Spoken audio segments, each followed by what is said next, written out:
honong e ia, e monong ahi nau nau. Pea ke o tui tāni ti, pe tai auha, pe tai ha mai, koe o tua pētaha, ke o ene a whio, ai whakapapa, mo Gloria, o lau i kuonga, mo pētai ngata, e meni.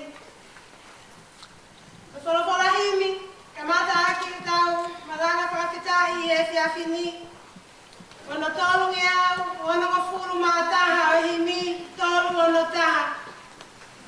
E ke tau apasia mua, e koe potu tapu eni. O kui heni ai otua he eki o universi. O ku tau ki ai alangi, o ku ne popo mo mamani.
E a honi pe ai pe o taigata.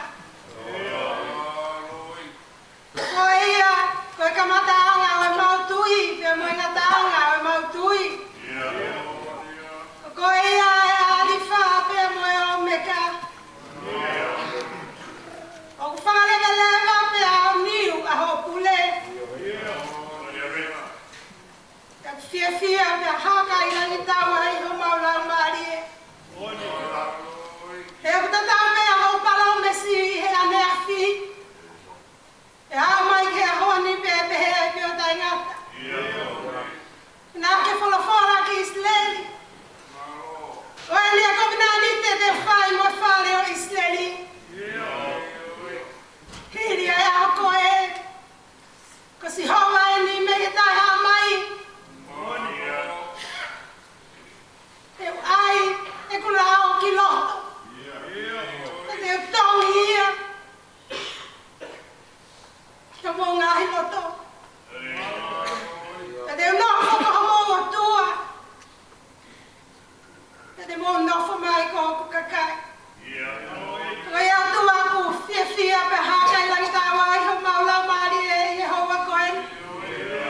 Ne o tua ko mau whakatahataha mai ko e apitanga mamahi e.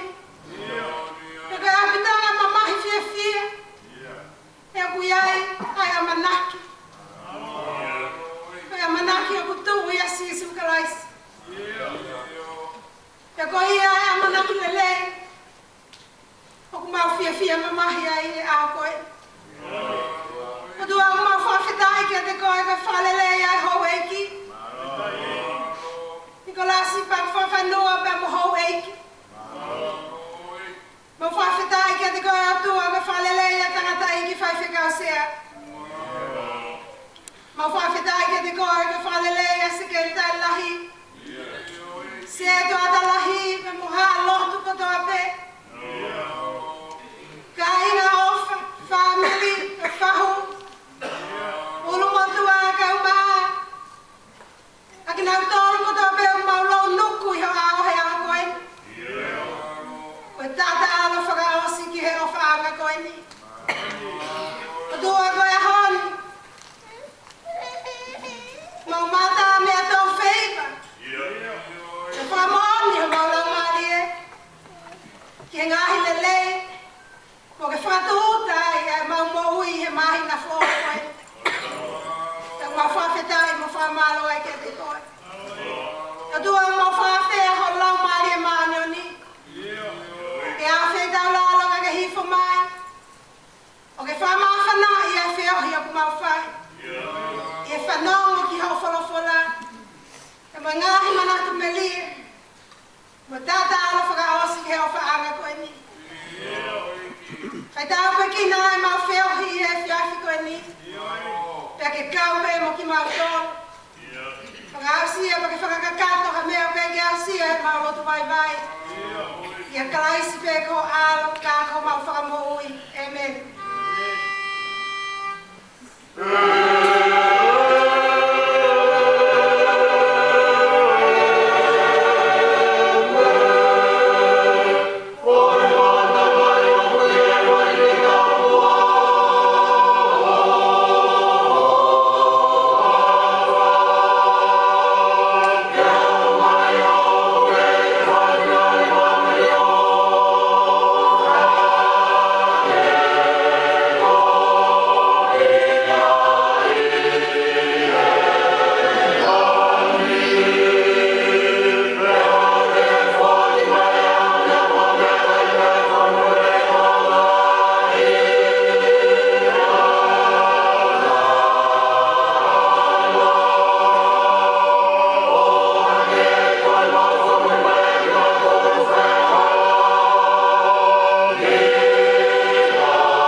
au tongu furu mafitu.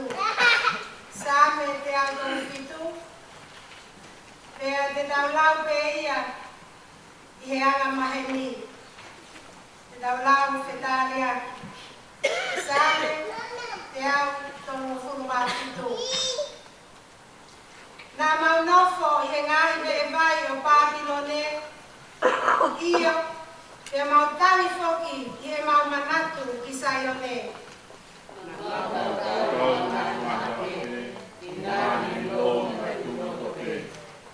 E he potu ko ia, o ki nau tolu na e whai ho mau taki kōpula, na nau tala ke mau whai hahiva. Te po ki nau tolu na e whai ho mau vete, na e tala ke mau whaiva, o nau pehe, whai mai ha taha o ngā hihiva o Saione.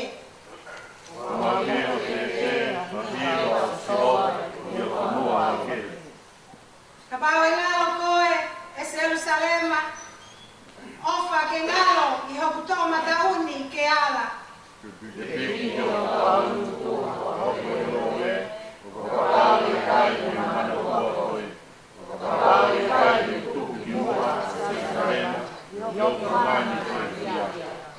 Manatu ke totongi ki hai tomi e Sihova, ai mea na nau whai I he ao o Jerusalema, e nau pehe, whakauha, o au ki hono mātua ki tuunga.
Dau le soni honoa o buto oia.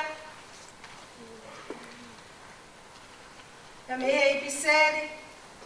Ko honoa a Paula ki a Timote. Wahe ulu aki.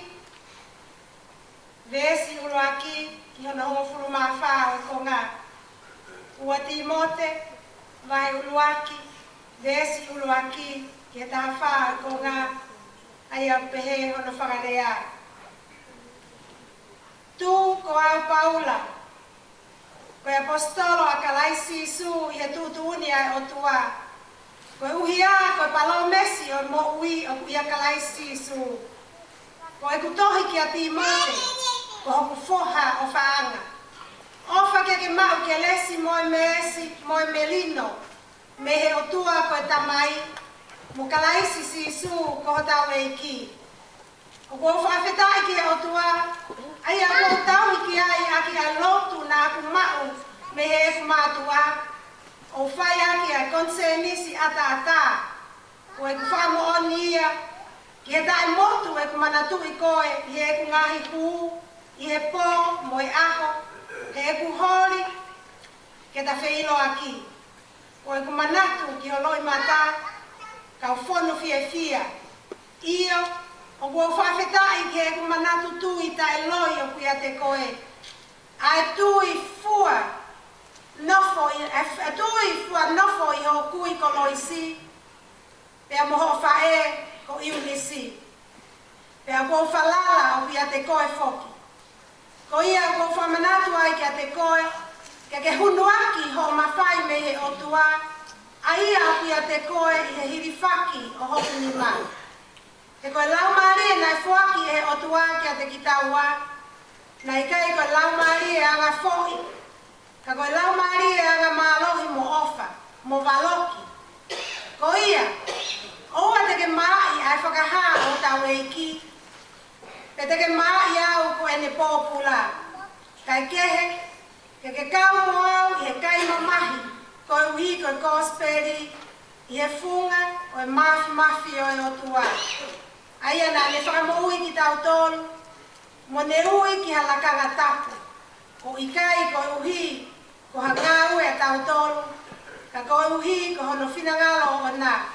Ka ko uhi ko kelesi nai fuaki mai a kalaisi Isu, me he ngai kuonga o itaniti. Ka nai whakaea i ono pōni, i he whakaha mai o tau whakamoui o si Isu kalaisi. Aia na ne whakakaanga mate, ka ne hulu ai mo ui moe. Tae au ha aki ai kosperi. Ai a koe mea nei whakotu au ki ai. Koe malanga, moe apostolo, moe whaiako. Ko hono hi ngā whoki ia o kou mo ua ai he ngai mamahini. Ka o hui kai te umai, ke o kou ilo pe. Aia, kou tui ki ai. Pe au kou ilo pau. Ko kune mawhai ke tauhi e kumea ko tuku ki a te ia ko au ki aho koe. Ko anga o ngāhi lea mo ui nā ke whanongo ai mea te au i he tui mo e ofa o ku ia kalaisi Isu. Ko mea lelei ko ia ko tuku ki a te koe ke tauhi he laumari e maonioni ai a unofo i a te kitau tolu. Dau leso ni whaosi. O kuto oia e mehe kosperi. Me whai e luke. O fulu mawhitu o wahe. Vesi lima o tuku ki hono hongo fulu. Luke, wahe tā whitu. Vesi lima. I hono hongo fulu o e ko ngā ai a kupehe hono whakalea. Pea lea ai kau apostolo ki he eiki. Ke whakalahi e mautui. Pea wholofola e he eiki. Ka ne ai ha mautui. O tatau hoi foi te ngai musite hono lahi.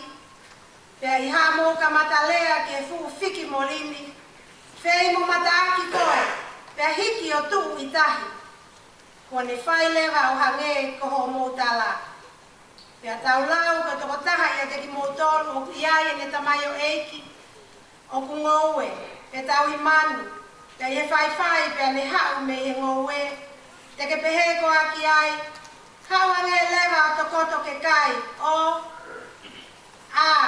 i kai ko ho lea e pehe, ke te teo mai mua haku tina, pe ke huke a ko fu o tau hiau, kai oua ke osi e ku kai mo e ku inu, pe hiri ia, pe ke kai mo inu koe, ka kuke pehe ko ko mea ke whakawhetaia ai whai e tamaio e iki ai ngahi mea na e tūtūni. Pehe whoki mo ki nau tolu. Ne ongo po mo whai ko toa pe ai ngahi mea na e tūtūni atu. Ka mo pehe ko kau tamaio e iki tae ao ngai pe ki mau tolu. Ko mau whai pe ai mea na e totonu ke mau whai. Matawange ke whai ta Afrikina. He iki e ne wholofola. Ka taki, whai maha tau hiwa.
Tapuatu dia Nikolasi Pakuafanua Mohoweiki. Tapuatu kia Tavalu Kawafohou Mofale Matapule. Tapuatu kia Tangatai Kifaifekausea Sekretari Lahi Mohalotu. Tapu kia se tuata lahi Kepehe kia siasi. Tapuatu kia fahu Pulumotua Loluhama Mwefanau Fangamokopuna Mweongo famili Opekia.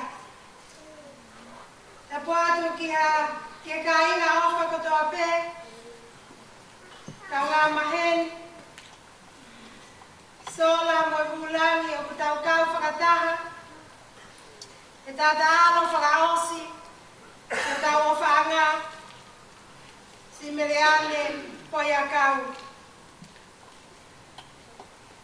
Atuai Fakatapu Makehe Kefae Fita Koeni Simeleane One Fakatahai Mai Kitau Tolu He pule ma oni ai otua. Kata moa ke whakakoloa ai whatongia malanga maunga kelesi whakaosi mo meleane he whale o kelesi he whiawhini. O kute whawhawhangai atu a he kua au tupo alos tupo ulei whinau mui polota mo kaufe fine o tui kotoa pe o fale o kelesi e mau ofalahi atu ki o fofonga meleane fatara pe ia mo mau famalo lahi atu o tāpua ki kotoa ho mo ui ne vavae mo tō ho mau lolotonga ho kei mo ui. Porque tau, ai tau lelei, porque ikuna ai whakapue, e porque puke, e tui totonu. Ko mau pole ia, porque tuku whakataha mai, e moi apostolo ko Paula, aia ne whai ke Timote. Porque mau ki he tui ta eloi, na e tuku atu, e hokui ko loisi, te moho whae ko Eunice. Whamalo atu meane ke tui tai loi, ko ke tuku mai, ko tasi pinga, e moho mau pole, ke whanonga ki he tui. Tau whawhetai ko toa pehe o whalahi ai o tua mafi, ko whakakoloa ai ki tau tolu, ke tau tuuta mai ki he roa ki sāpate o katopa. Ko tau whakamoni e, whawhetai atu e o whalahi ko ke whai ngā mautolu.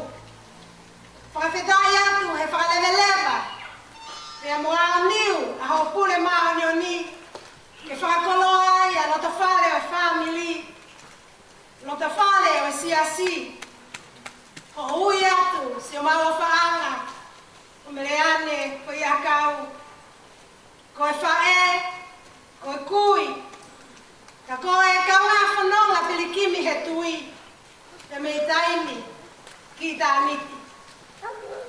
O taha poki he whakakoloa a mahinani, ko tau ikuna eni e tau konferenisi, whakakonferenisi hono taha ua e siasi. Ko mooni o whakalanga manatu melie, kalanga fia. Whakalanga kaunga mamahi fia, e mo whakalanga tui foki. Ko tau ka venga whakonferenisi hono hofuru maua, ko siasi ki he ahoni, ko pauia ke whanaui fo'o. Te ko tau ka venga wholau ki he mahinani, ko siasi whanaui fo'o, o ku whakatonu hiai, te au mo ui ki he tui maupe. Ko tau ves malanga o tō peia me me kospeli nai lau, tohi aluke mai tafitu vesi ono, ai a pehe, e wholofola e ki, ka ne ai ha mōtui, o tatau mai fwoi te ngai musi tā hono lahi, pei ho mo, ki ha mo ka mata lea, ki e fufi ki molini, whei mo mata aki koe, pea hiki o tu i tahi, ko ne whai lewa, ko hange ko o mōtala. Ko ku ka veinga malanga, e whakamalu atu pe ia, i he ulu o mahina, ko siasi whanau i whaou, o ku whatonu hiai, pea mo ui i he tui mau pe. Ka inga, whakakaukau ki mo oni koe ni. O ku whiunga pea tonu mau pe ai whakatutu ui ai o tua, maaki nau tonu o ku whanonga i he tui. Mea tonu pea whakakoloa mo oni, pea whiunga a noa pe, ai koloa a wholofola e ahu koeni, pa moe mea o ku whai e he o tua i o tau lotolotonga. O ku tatau kotoa pe e ngahi leso ni maalie o e aho ni.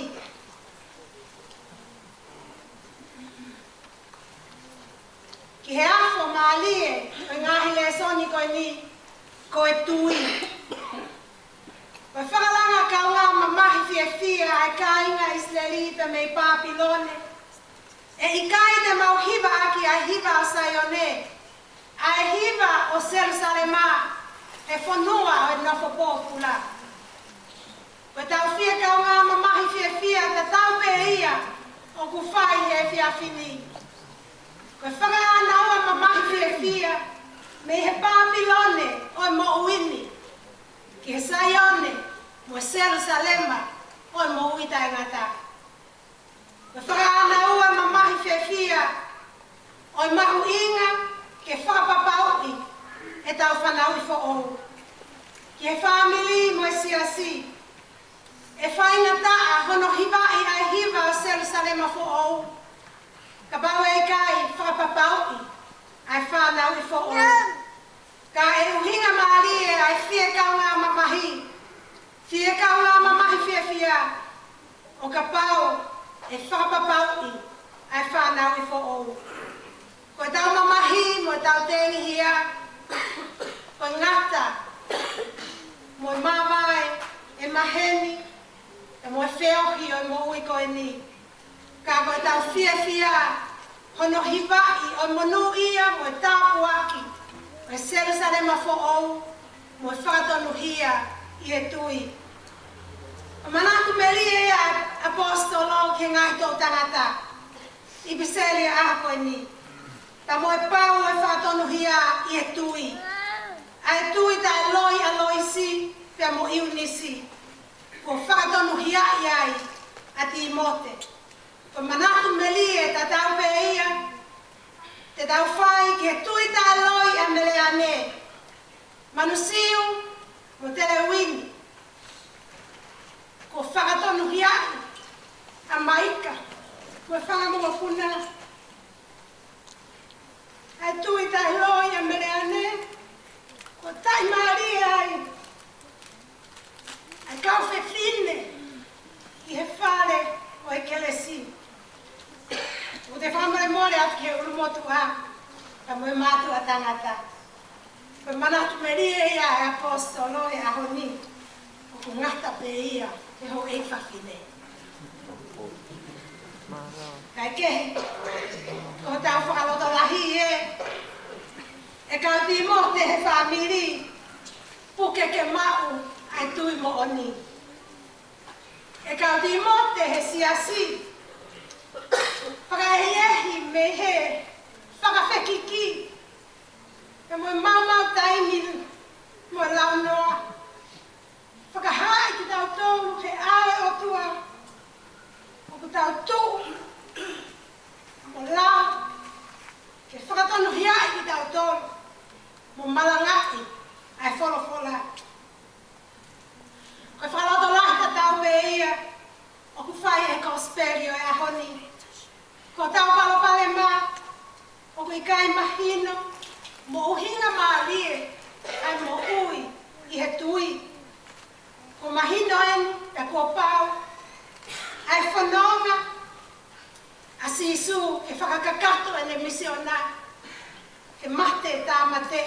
Jerusalema. Ka ke kau ti sai pale o te eki ke mahu inga malie ai mo uia he tui ke te kina tō. Koe nau kole eki whakalahi mua e mau tui ko tau tala ia mea te ia koe ka mata anga mo ngata anga e tau tui ko ka laisi pe. Ka pao te tau mau ha tui hangeha te ngai musita te au mana malanga noa pe ia ke lea ki a kauni hiki ki tahi te au malanga noa pe ia ko tau vesi malanga ia ki a honi. Ka inga pia te ngahi a kauia ka ngahi tūkunga ke heo e tau whanonga o kune vai tu ua e ne whakaape i ai tau tui. Ka koho tau whakaloto lahi ke tau whoki pe mo tau unu ki a kalaisi. O ahtu mo huai ki ai ko tau ngataanga. Ka mea lalahi nou pe e ua e whakamamawhai ko tau maunga ke lesi malanga whakaosi mo si meleane i he whale o ke lesi. Uluaki ko kore ke whakalahi e nau tui. Increase our faith. Ko mahinoi e kau apostolo ai mahuinga o e tui. Ke lawai aki ai whahinga kakai o ku whekau i e sisu ke whai hana whakamore a. Ko e nau mahino ko e tui sisi tene lawai pe ia e mea sisi. Ka o ka lahi e nau tui te e malawa ai mea lahi. Ka inga o ku mooni mea mana whakamoui mo whai mea whakaofo ia i e tui. Te o ku mooni mea ngahi mahaki whakasino ia o ku whakamoui e tui.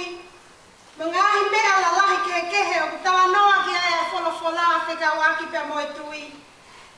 Pei kai te toi whakamamawhau ki ai. He o ku osi leo lahi mai pe a tāni e la ia. Mo hono tāpuni e ngutu e whangalai o ne. Ku osi mahina pe hono to'o ia e vela li unga fitu o e whoni se a fi. Pe to e whehuia ko a. E whakamoa ia e tahi kulokula.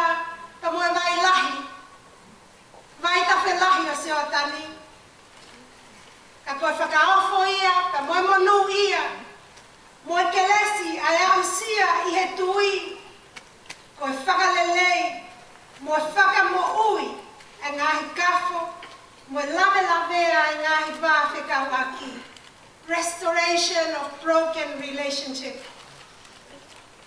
Koe pole o whe whakamore aki. O ku tuhui hanga tonu mai e sisu he tala noa o e ahoni. Koe o ngoi mawhasia ia mo lifusia. Ai tui e kau apostolo na nau kole ai a tui me e iki. Ke whakalawai aki ai whekau e whakamore. Koe ke lesi lahi e toki malawa aki. Kono whakalelei ho tau wā pia mo e otua. Our broken relationship with God. Pia koe tui ta tau pe ia. E malawa aki ke whamore i ngahi me mi pa whainga taa. I he whanonga anga, i o tau whamiri, pea pehe ke whanonga asi. Me tari Maria asi su he ahoni. Me talange kua mo osi mau pe ia e ki moutoni. Koe lahi e ai tui o whi mau ke whai aki e tau whi whamore aki. Ka mo whakalelei o ngahi pā, ko lawea, pia mo mau. O ku hange pe ia ha te ngai musita. Ko hono whakalea mahino ange. O ku ikai koe whi mau viviri ia o ngahi ahoni ke whakalahi a e tau tui. Ka koe whi mo whi mau viviri o e ahoni koe ha e tau tui. Te ko hono whakalea mahino ange. O ku ikai koe lahi e tau tui, o ku mahu inga. Ka ako hai o ku tuu, pea maka tuu ngai a e tau tui. O kalaisi, ko e kamata, mo ngata anga e tau tui. Ka koe whakaosia e tau poini ki e whiawhine. O kui kai koe lahi o e tau tui, ka koe hā e tau tui. What do you put your faith in? Or what is the object of our faith? O talange e sisu, koe lahi e tui o kua whie mau. Hange pe, hate ngai musita. E kohono whakalea mahino ange, o kui kai koe lahi ka kohai o kutu ai a e tau tui e ngai ahoni. Whakakaukau ke mooni koe ni, tatau e pe ea pe koe hae lahi e tau tui. Pe o kuhange ha mo unga, pe o kuhange pe ha ki lo a e tau tui. Ka koe mea mahu inga taha, koe makatu unga o kutu ai a e tau tui. O kumakatunga ai tui ko ia kalaisi pe, te mo ene pe kia, te mo e toi tuu. O kui kai makatunga ia te koe pe a moau. He tafunaki pe ai a hota kita, pe te tafuta aki a hota iwi, pe koe mea kotoa pe, ko kita pe. O au pe kia taini ko te alasi ai, mo kaiha asi e langi langi o eiki. It's not about me or you. Most of the time we only think of ourselves. I, me, myself. Instead, we should focus on Jesus because it is all about Jesus. Kai ko kalaisi o kumakatunga ia e tau tui e whiawhini. Koe lahi e tau tui loi. Koe lahi e whamore mole. E moe whakatomala loi. Ke mauia, ke tuu, ai makatuunga o e tau tui, ia ene wholofola.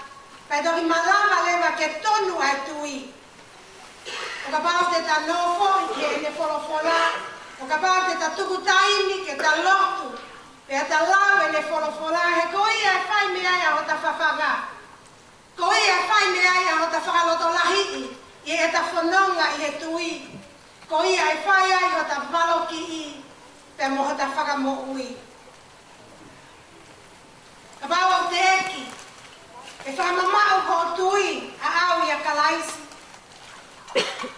Ka au ke whiri he e whia whini. Ka ke tui te ngai musita pe. O ko palo mesi atu, ka mo tau whakaloto lahi o e whia whini. Ko lava o whamore more au o. Ko whakalelei e kalaisia ai mau ho vā pe mo otua.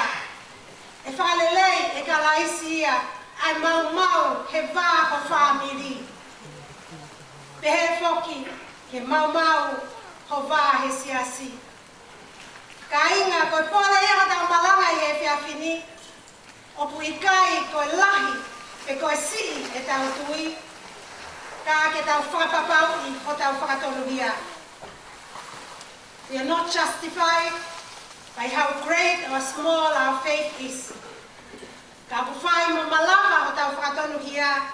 Ka pao o hutonu ai makatuunga o e tau tui. Pea tuu ia kalaisi e ne pekia mo toi tuu. Pe mo ne wholofola maanyoni. Ka inga i kai koe whakalotolahia o putuku. E meleane ko ia kau ma tau tolu ia e whiawhini. O hono whakatonuhia ne whai kotoa pe ia kalaisi he funga kolosi. Talu pe me ia ngahi wholofola. Mo tala loto manatu melie ki he mo ui a meleane. Pe mo ni mea ia o ku hāmahino mai. O ku ikai koe lahi pe koe sisi e tau tui. Ka ku whai ho tau whakatonuhia tuu taha pe ia kalaisi su. Ka inga ko mea pe ia malawa ai, ai tui tai loi. Ko mea pe ia malawa ai, ai whamore mole. Ko mea pe ia malawa ai, ai whalelei po tau ngahi pā.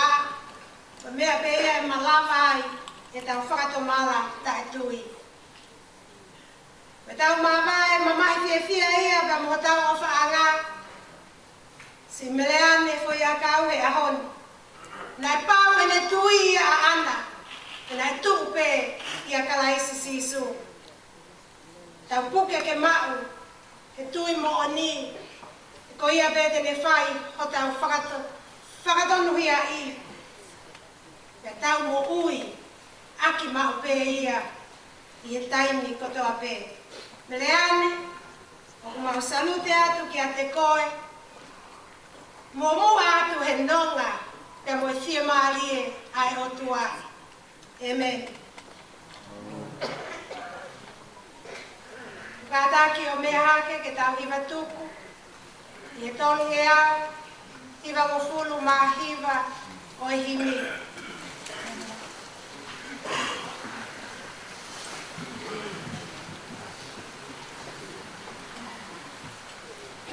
Ka inga toki lotu e o wana fiu. Ka moviri atu pe o wana fiu. O ka teo e foni se mo e whangalai o ne.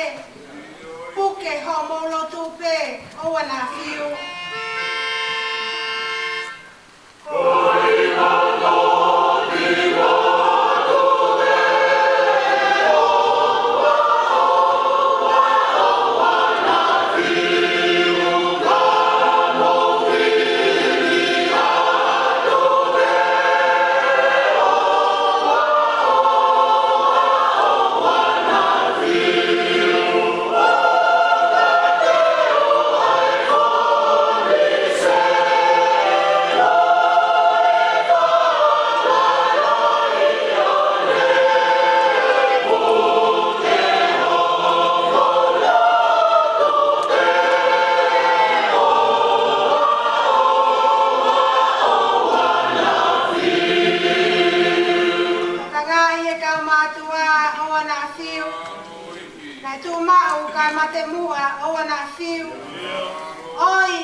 Ai au mamao ia tatae o e atamai kotoa pē. Te le malui o moloto mo ngahi whakakaukau. Ia kelesi hatau eiko sisu kalaisi. O whalahi atua ko e tau tamai. Whiohi mo e laumari e maonioni. Na whoia ia o siasi pe o na hiki. Kai whai pe o ta ngata, amen.